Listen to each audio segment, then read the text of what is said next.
the more courses you take, the more important it's going to be organized so that you can keep each course, the course document from each course separate and organized. So we recommend that as you print your documents, get a folder, file them in the folder so you always know where all your course documents are, and then create the same kind of filing system on your computer. The same way you would have a folder with your printed syllabus, etc. Create folders on your computer where you will save documents. It is really important that you save every single assignment that you submit. You cannot do any work in an online course and not keep an original electronic version of the assignment or whatever you're completing. This is going to become really important because we all know that technology fails, and if and when technology fails, you have to be ready to resubmit the assignment. So the worst case scenario is that you worked on a 10-page paper and you submitted the paper and the instructor never got it. He sends you an email that says, oh, I didn't get your paper, can you resubmit it? And you say, I don't have it. I didn't save it. So it really is important. The expectation is if something happened technically and your instructor sends you an email asking you to resubmit, the expectation is you could do that pretty quickly because you would just go retrieve the original document. So it's really, really, really important. I can't stress that enough, how important it is that you keep a copy electronically of every single thing that you complete in the course. And then we recommend a USB or flash drive, some kind of a storage, the little thumb drives where you can save your documents on. And the reason that's going to be extremely important is because if something were to ever happen to your computer, you should be able to take your flash drive with your documents saved on it, go to another computer and keep working if you need to. You would not want to have on a laptop, for example, all of your documents, your laptop stopped working and you can't get maybe a term paper that was in progress or some documents that you have been working on. So you really want to be able to save your documents so that you can be mobile if necessary, that if your home computer breaks, that you could then come to campus and get on a computer and keep working or go to any other computer. Although we know that things happen, I will say that faculty have not a high tolerance for, I can't complete the course or I can't do my work because my computer broke. It really is an expectation that you would be able to move around since this stuff is on the internet and since you could have some way to make your files mobile, the expectation is you would do that.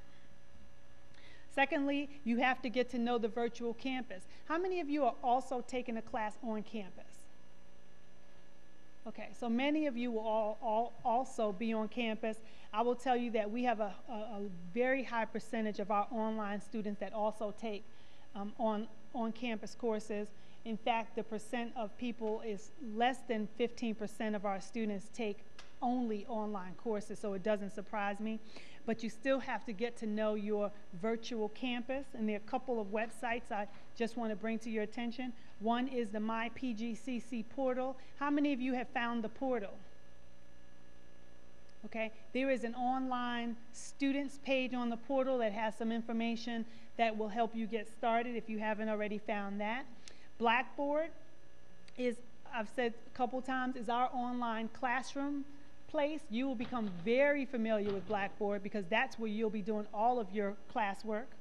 The eLearning website is the website for our office, which is where a lot of your support will come from in terms of technical questions, how to get started, and other things in the support realm of how you're going to work on your online course.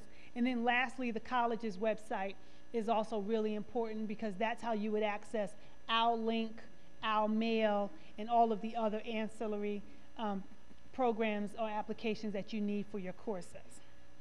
Any questions on any of these things?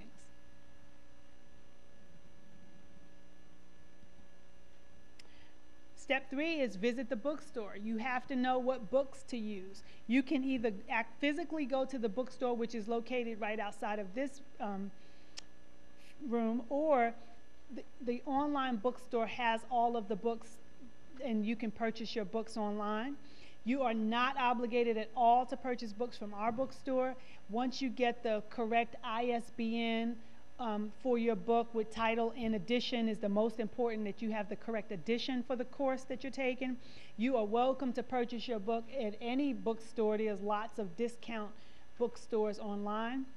One of the things to keep in mind is that the class is starting on Monday, and if it takes your book a week or 2 weeks to get to you, the instructor expects that if the book is in the bookstore, that it was available to all students and that they would have the materials on the first day to get started. So does become a little difficult if you can't start the course because your book didn't arrive that you purchased from online. So that's the only challenge sometimes with purchasing an online book from an online bookstore, is that you don't always have a lot of control over when you receive the book. Step 4 is get ready for your online course. And to get ready, there's a couple things you have to do. The first thing you have to do is get your eLearning username and password. Anyone in here not know what eLearning is? Have never used eLearning? Everyone can log into eLearning? Okay, because eLearning is really the main system now that you have to go through to register. That's where you check your grades, where you can pay your bills online. It really is the main system. And that username and password that you use for eLearning is really the username and password that you use for pretty much all of our technologies on campus, I believe with the exception of student email. Can someone verify that? Does anyone know if you use your eLearning username and password for your student email? You do? Is it the same? Okay. I know that was our intention. I just never knew how that worked out. So you use the same username and password for all of our systems, including your online classroom. So your eLearning username and password is critical.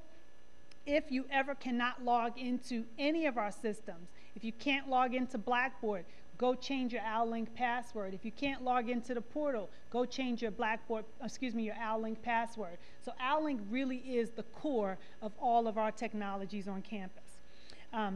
So you need to locate your eLearning username and password, then log into the portal. There, like I said earlier, there is some information for online students on the portal that might be helpful as you're getting started.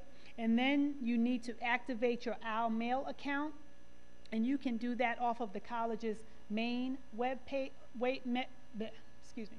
off of the college's main website. And under quick links, there's an option for our mail, and follow the instructions. And if you have any trouble with that, if you've already had trouble, as I said earlier, we can go to the help desk and see if they can help. If not, you can contact the help desk, or you can always contact our office. But I will tell you, as it relates to our mail, all we can do really is pass it along to the help desk. So go ahead. 301-322-0637.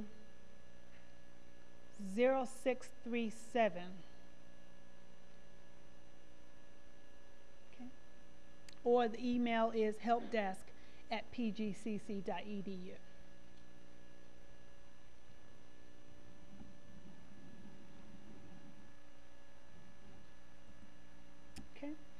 So after you've done all that, step 5, you're going to actually log into your online class. You can either go through the portal, and there's a Blackboard link in the portal. You can go directly to the Blackboard site, which is pgcconline.blackboard.com.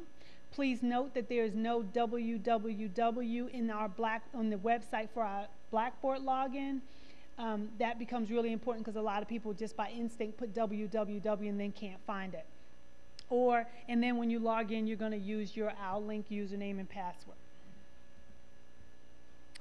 After you log in, the first thing you're going to do is you're going to learn the layout of your online course. You're going to log into the Blackboard course site, which we just talked about. You're going to browse your online course. What we recommend you do as soon as you get logged in is just kind of look around.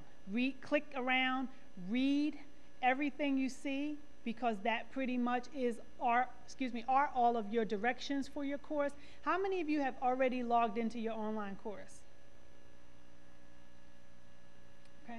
You have access to your online courses as of today, which means that if you have your eLearning username and password and you registered prior to today, if you registered today, you will not be able to log in until tomorrow. It takes 24 hours for the Blackboard system to update from the eLearning system. So after 24 hours has passed, if you can't log in, please contact eLearning